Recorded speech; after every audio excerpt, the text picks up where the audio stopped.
S'abonnez-vous. Alors comment va le peuple aujourd'hui? Le FC Barcelone est peut-être de retour aux affaires. Il y a des très grandes chances que le FC Barcelone recommence à recruter sans se poser 1 milliard de questions. On en parle dans cette vidéo, on en parle aussi de ce que ça peut engendrer sur la suite du mercato. Parce que vous avez remarqué en ce moment c'est l'Euro bien sûr. Ça nous prend beaucoup de temps, on est très focus dessus. Il y a la Copa América qui va commencer en fonction d'aujourd'hui. Je tourne la vidéo aujourd'hui, la Copa América commence cette nuit à 2 h du mat pour ceux qui ont l'heure européenne, tout ça. Mais au niveau mercato, quand même, on s'ennuyait un peu. Le FC Barcelone ne réagissait pas, le FC Barcelone ne faisait pas parler de lui. Alors qu'on sait qu'en temps normal, quand il y a mercato, il y a beaucoup de rumeurs. Même si à la fin, on se retrouve qu'avec Roméo, il y a beaucoup de rumeurs. Mais là, en fait, on va traiter deux informations.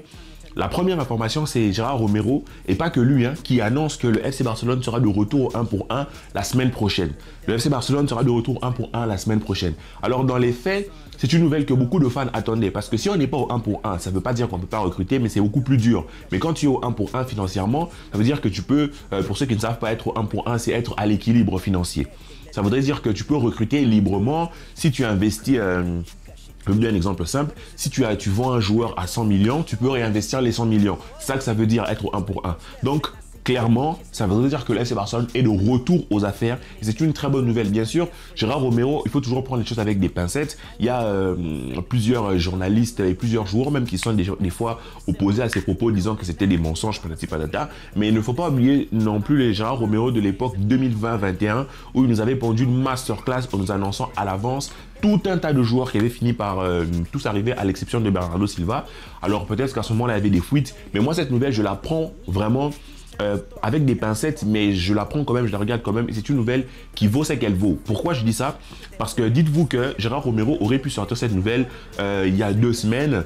Aurait pu sortir cette nouvelle dans 2 semaines, c'est-à-dire que le fait qu'il en parle maintenant, il sait qu'il est déjà un peu fragilisé depuis un certain moment. C'est une nouvelle assez importante. Le 1 pour 1 est limite beaucoup plus important même que l'annonce de l'achat d'un très très gros joueur, parce que le 1 pour 1, ça englobe plus de joueurs que l'achat d'un seul joueur. Je ne sais pas si vous comprenez. Donc quand Romero sort cette nouvelle, moi j'ai envie d'y croire. Secondo, l'autre nouvelle complémentaire à celle-ci, ça serait que le FC Barcelone serait sur le point de signer un accord avec les Saoudiens pour remplacer 15% du vote de libéraux. On ne va pas rentrer dans les détails.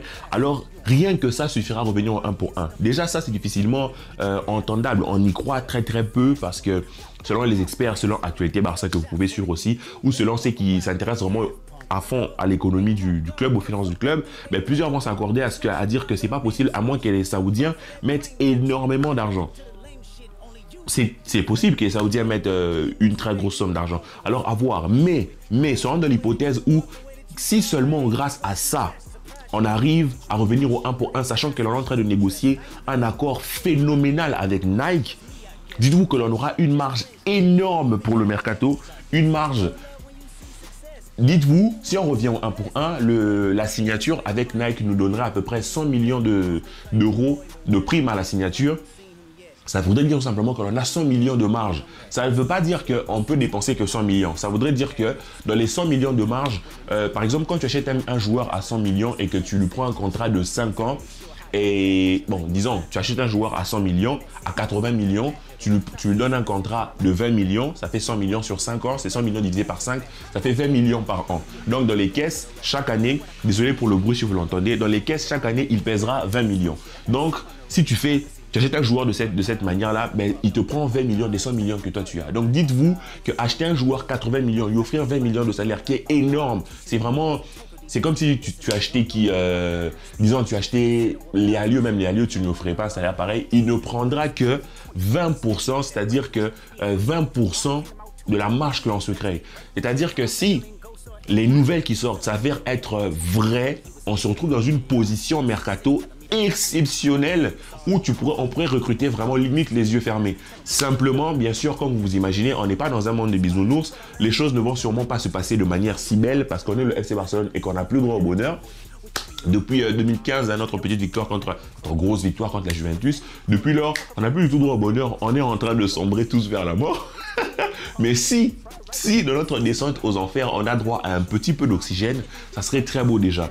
Alors, moi, je pense que le FC Barcelone finira par retourner au 1 pour 1. C'est probable. Peut-être cet été, peut-être au milieu de l'été. Je ne vois pas finir tout l'été sans retrouver cet équilibre-là. Parce qu'à un moment donné, on parlait beaucoup de ventes de grands joueurs, beaucoup de ventes de grands noms, mais on en parle peu en ce moment. C'est peut-être une stratégie de flic, c'est peut-être une stratégie du staff et tout, histoire de faire prendre de la valeur aux joueurs ou tout, où ils peuvent se dire que on n'a pas besoin de vendre un grand joueur, puisqu'on a tel deal qui sont en train de se faire. Donc d'un point de vue mercato, c'est ça les nouvelles que l'on a. Les nouvelles au niveau de l'institution en fait. Donc le FC Barcelone serait probablement, selon les nouvelles de Romero, de retour 1 pour 1 dès la semaine prochaine. Et avec le contrat Nike, peut-être on aura encore plus de marge. C'est bien parce que quand le mercato va commencer au mois de juillet, il faudra être bien réveillé. Et là, il y aura un tas de vidéos parce que les nouvelles s'affusent. Déjà, au niveau du poste d'ailier gauche, qui est un poste assez important, il y a 3 noms qui vont venir sortir. Il y a Luis Diaz, il y a Nico Williams et il y a Dani Olmo qui vient s'ajouter. Avant, on parlait de Leroy Sané. On n'en parle plus. Maintenant, on parle de Dani Olmo. Moi, je pense que Dani Olmo, déjà, il faut le sortir de l'équation parce que d'ailleurs, le mot, si tu le prends, ça veut dire que tu veux le faire jouer en 10. D'accord? Si tu le fais jouer en 10, c'est-à-dire que tu as des idées de faire jouer Gundogan plus bas. Ok, tu as des idées de faire jouer Gundogan plus bas. Mais si tu fais jouer Gundogan plus bas, ça voudrait dire que tu mets qui dans ton double pivot? Gundogan et Frenkie de Jong. Moi, je pense que défensivement, c'est pas assez. On a besoin d'un 6. On en parle juste après. Donc, si tu dis que tu prends un 6, ça voudrait dire que Gundogan et Frenkie de Jong sont en rivalité. Ce n'est pas mal. Dans l'absolu, c'est une bonne chose. Ça fait monter le niveau de nos titulaires et de nos remplaçants. Et devant, si tu décides de mettre Daniel Olmo en 10, alors que devant, il y a déjà Pedri, alors que devant, tu as potentiellement déjà utilisé Gavi, alors que devant, il y a Fermin, mais la question, c'est de se dire, c'est qu'il faut qu'un joueur saute au poste de numéro 10. Est-ce que tu vends Fermin? C'est ça la question qu'il faut se poser. Donc moi, je pense que la venue de Daniel Olmo en ce moment, elle est accessoire. On n'en a pas besoin là en ce moment. On a suffisamment pour composer. Si tu prends le numéro 6, on a largement pour composer au milieu de terrain.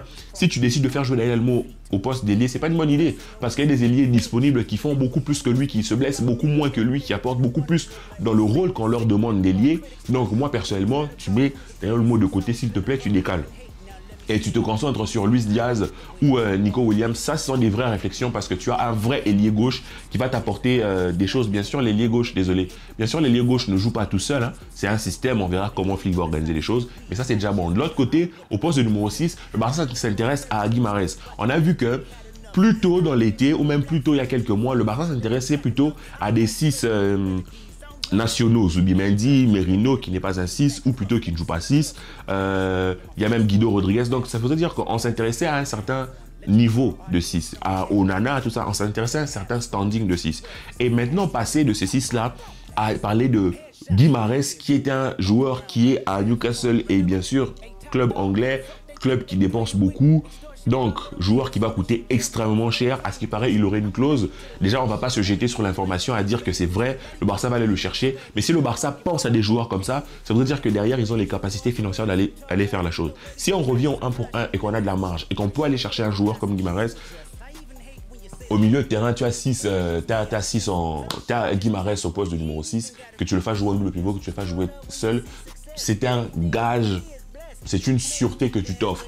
Donc, j'ai vraiment envie d'y croire, mais ça serait très beau, ça serait trop beau d'avoir un coach qui a en plus de la renommée, vraiment qui a gagné des titres, qui a gagné en plus tous les titres qu'un coach d'un point de vue national peut gagner, qui a marqué son époque avec son Bayern. Son Bayern était tout simplement le Bayern le plus prolifique de l'histoire.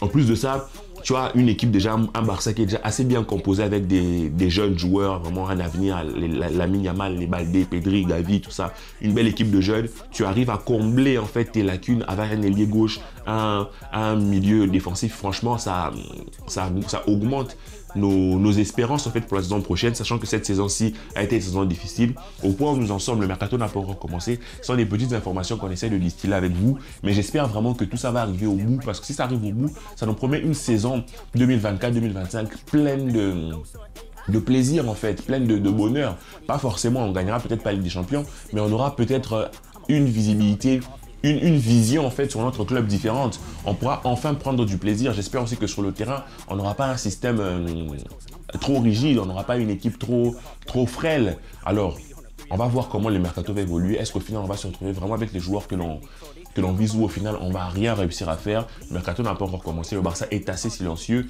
Je suppose que c'est parce qu'il travaille. J'espère qu'on ne va pas se retrouver à 23h59, le dernier jour du mercato, à devoir envoyer des fax super rapidement à Tebas. Et Tebas va nous dire désolé, c'est arrivé à minuit, 1 minute, je ne peux pas valider la chose. Vous voyez ce que je veux dire? Donc j'espère que le Barça travaille réellement. Et si c'est le cas, si pour une fois le Barça travaille réellement, si vraiment on arrive à avoir une cohérence entre le board et le coach et que les choses se font bien, je pense qu'on aura de quoi être content lorsque la pré-saison commencera, lorsque la saison commencera et qu'on aura une belle petite équipe. Même si le calendrier pour l'année prochaine s'annonce être difficile, on a 11 matchs à l'extérieur sur 19. Sur nos 19 premiers matchs, on joue 11 matchs à l'extérieur, c'est assez dur, mais moi j'ai envie de croire en cette équipe-là, même dans l'état actuel. Je suis impatient de voir la patte de Xavi, la patte de Flick sur cette équipe. Dites-moi ce que vous aurez pensé de cette vidéo. Que la paix soit sur vous les amis. Peace et ciao.